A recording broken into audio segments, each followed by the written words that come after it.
Okay, I just want to show you what I do after it's done its thing. So it just vacuumed and mopped. This is the tank that's clean water. So I, make sure it's full, put it back. This side has the dirty mop water. So I don't leave dirty stuff in there. I always pour it in the sink and rinse it out and put it back empty. Then for the robot itself, I take it out of there. This is where the dustbin is. You pinch to pull it out. Dustbin removed. So dustbin removed. I pull off this filter, empty the dirt. The filter is dirty right now. Normally I would vacuum it really well on both sides, okay, and then put it back in. And every now and then you can wash it and let it dry completely before you put it back in. It only goes in one way because it's got this little notch. Then I flip it over, but I'm careful with this LiDAR thing. I don't want to put it on the floor. Take off the dirty mop pads. You could put on some spares that are clean, or you can wash and then hang to dry and then put on the clean ones. I do a quick check of this spinny thing because there's often like hair in there, so I take the hairs out. Every now and then you're supposed to also take this part out.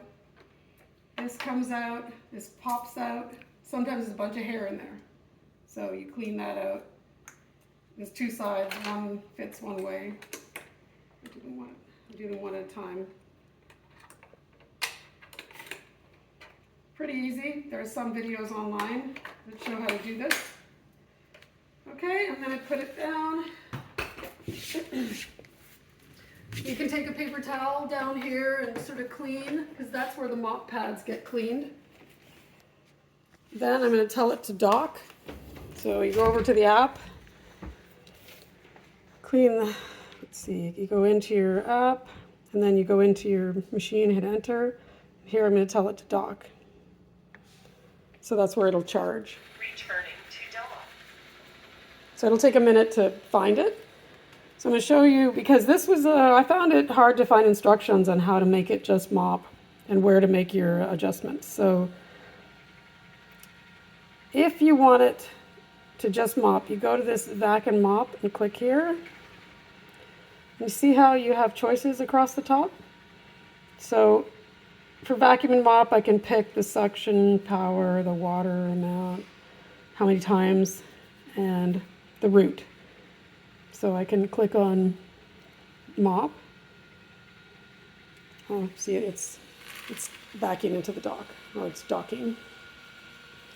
Okay, so this is where you'd go, and if you wanted to just mop, you would click on mop. Charging. Sorry. You'd click on mop, pick how much water and all that, then you go click on the top of the screen, and then you would just press play, and it would just mop.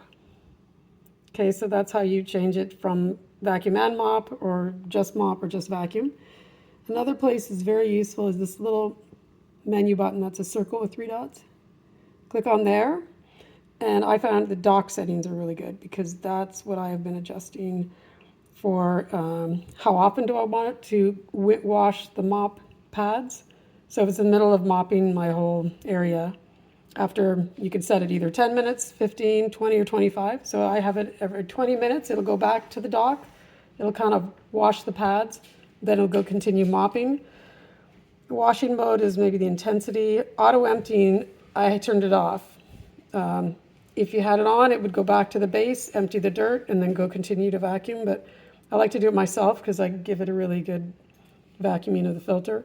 Auto drying, I have it off also because I'd rather wash the pads than remove them. Like wash them and let them hang to dry, and then put clean ones back in. I don't really want it to sit there and try to dry pads because I don't think it'll dry it maybe that well. I don't want it to smell. So good luck with it. Thanks, bye.